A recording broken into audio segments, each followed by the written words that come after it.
Hey everyone, I'm Hayley and welcome back to What the Film School. In today's video, I'm going to talk about my first job in film school.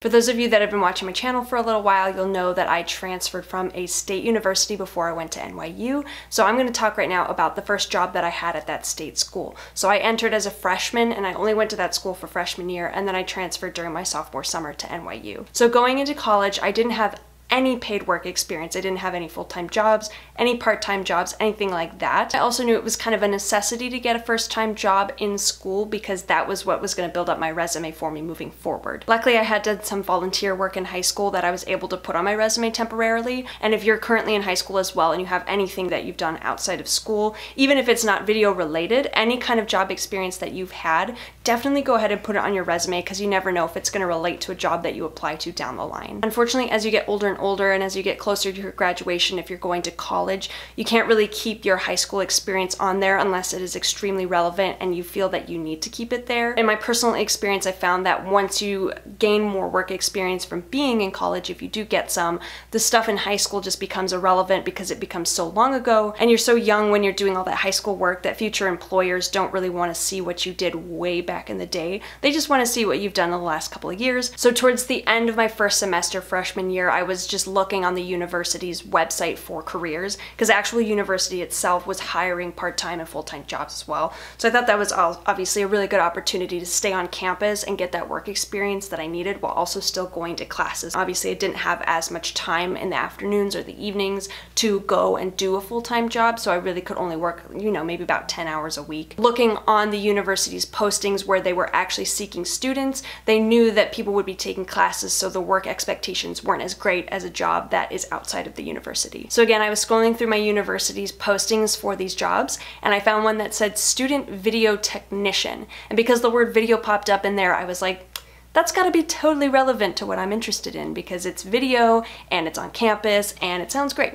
So I applied to it and I think within like maybe a week or so they got back to me and scheduled an interview. This was one of the first real interviews I had ever had in my entire life and I was terrified. I had like my whole family prep me ahead of time asking me all these questions that they figured they would ask. I even went out and bought myself a nice blazer and a nice outfit to wear, and I tried to calm myself down a little bit again by prepping ahead of time, which is something I'd recommend to anybody. I got really lucky going to the interview because it was actually really casual. The work environment itself was very casual. They were wearing jeans, button-up t-shirts. Really, they just asked me a lot about myself and my interests, which I thought was really refreshing because it wasn't any like tricky questions, nothing like super technical about the job itself, because although I was interested in the video portion, the technician part of the job was something I was a little uneasy about because I'm not really a big techie person. More than likely when you go into these interviews that are for a video related job, and even if they're not, and you're still going to film school or you still express interest in the film industry, you need to claim what you're most interested in. The questions I see most in interviews are,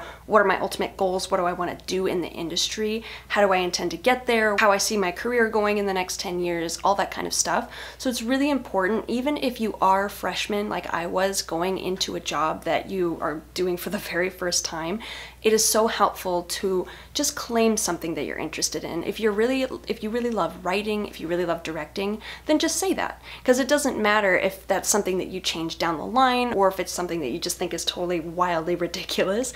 Just say it, because they love to see that you're motivated and passionate about what you're doing. Other than just asking questions about me, one of the biggest things that stood out from that interview was that they asked me how confident I was. I'm pretty shy, especially in new situations that are unfamiliar to me, and I'm not as assertive as I should be, but obviously in this instance I didn't want to say, no, I'm not confident at all. So I said, yes, what does this job entail in terms of having to be confident and assertive? They told me that while I was filming I had to be assertive in terms of fixing any tech problems that were happening, so if that meant like stopping people from talking while filming or doing anything like that, then I needed to be able to go in and do that. So that was something that I definitely learned on the job, but going into it, I obviously told them that I was up for the challenge, even though I was a little bit nervous about it. The interview ended and I felt pretty good about it, and then about 2 hours later, they actually called me up and offered me a job at the company.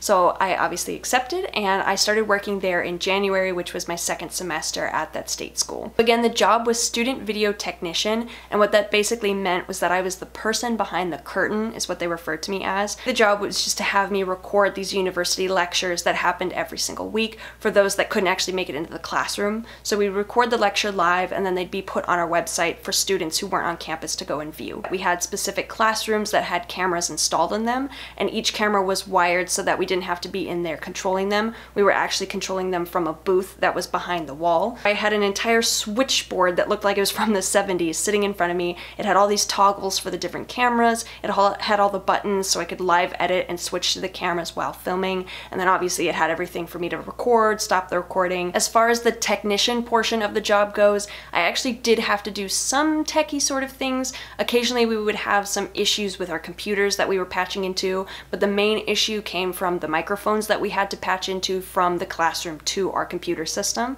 So basically this is where the confidence or the assertiveness came in. Whenever the professors were having some kind of mic issues, I would always have to be the person to run into the classroom, stop the entire lecture, tell them to turn their mic on or fix something with their mic, and then run back out. And although it was a little embarrassing, again, it really helped build my confidence because it made me realize that if I don't do my job, then I'm going to lose my job, because it's important to make sure that obviously you have the audio working and have all the technical aspects of it working. Luckily, again, since I said the work environment was pretty casual, they did a really great job of training everybody that got hired on. So I remember it was like my first or second day on the job and I had my manager kind of watching over me. She let me take over the toggles because she's like, "You're ready, you got this."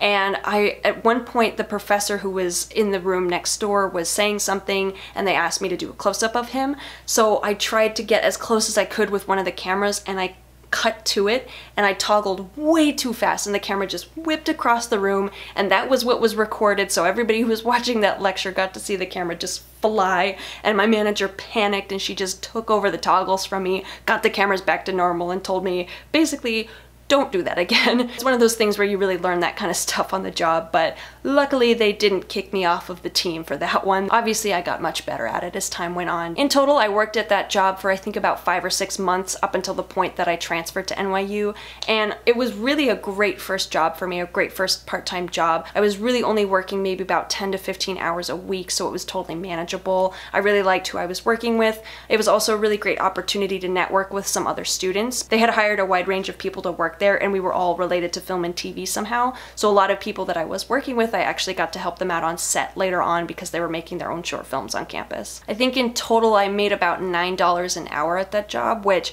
looking back on it, you know, as a student, that's still pretty good. It's definitely better than nothing. I do know a lot of friends that have had unpaid internships. I myself have had one as well, and there's nothing wrong with that either, but again, it is kind of nice if you do have a part-time job to have that little bit of extra income so you can start saving up. Even if you have a job, or if you're looking into jobs that aren't necessarily video related, that's totally cool too, because you can put whatever on your resume and that'll just make it look like you're very dedicated to what you're doing, that you're really a hard worker, especially if you're able to stay in that job for several months. So again, if you're in high school, just keep doing any kind of volunteer work that you can find. If you're going to a college or university, I recommend, if you have a campus that does record their lectures, see if you can join in on that, maybe even just shadow them, maybe just do part-time work for them or some freelance work as well. Or if your campus has a television station, see if you can help out with that as well. It's all about just building up your resume, getting some of that work experience that's going to boost your career later on when you get outside of school. I hope you enjoyed this video today. If you did, give it a thumbs up, and also leave a comment below about your first time job. Was it film related? Was it not? Tell us your experience and any funny stories that you had from that. Don't forget to subscribe and hit the bell notification to get notified anytime I post.